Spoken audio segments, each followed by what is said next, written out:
North ఇండియాలో ఆడవాళ్ళు గుడికి వెళ్ళినా, ఇంట్లో పూజలో కూర్చున్నా తల మీద ముసుగు వేసుకుంటారు కదా. కానీ మన సౌత్లో కేవలం అంత్యక్రియలు జరిగినప్పుడు మాత్రమే తల మీద కొంగు కప్పుకుంటారు. ఎందుకు? మామూలు సమయంలో మనం నెత్తి మీద ఇలా ముసుగు వేసుకున్నప్పుడు ఎవరు చనిపోయారని అలా ముసుగు వేసుకున్నావు అంటూ అశుభంగా భావించి తిడుతుంటారు. నా డౌట్ ఏంటంటే, మన సౌత్లో ఇది అశుభం అయినప్పుడు నార్త్లో మాత్రం సాంప్రదాయం ఎలా అయింది? మన గ్రంథాల్లో, ఏ వేదాల్లోనూ, ఏ పురాణాల్లోనూ ఆడవాళ్ళు ఖచ్చితంగా తల మీద ముసుగు వేసుకోవాలని ఎక్కడా చెప్పలేదు. వాల్మీకి రామాయణంలో ఒక అద్భుతమైన మాట ఉంది. ఇల్లు, బట్టలు, గోడలు, అలంకరణ, రాజమర్యాద ఏవి ఒక స్త్రీకి రక్షణ ఇవ్వలేదు. ఆమె శీలం మాత్రమే ఆమెకు నిజమైన కవచం అని.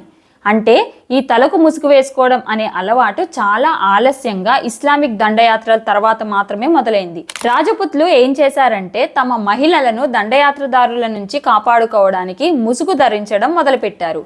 స్లోగా ఇది గౌరవానికి, హోదాకి చిహ్నంగా మారిపోయింది. మొఘల్ ఆచారాలను కాపీ కొట్టి తల మీద ముసుగు వేసుకోవడం గొప్ప అని అనుకున్నారంతా.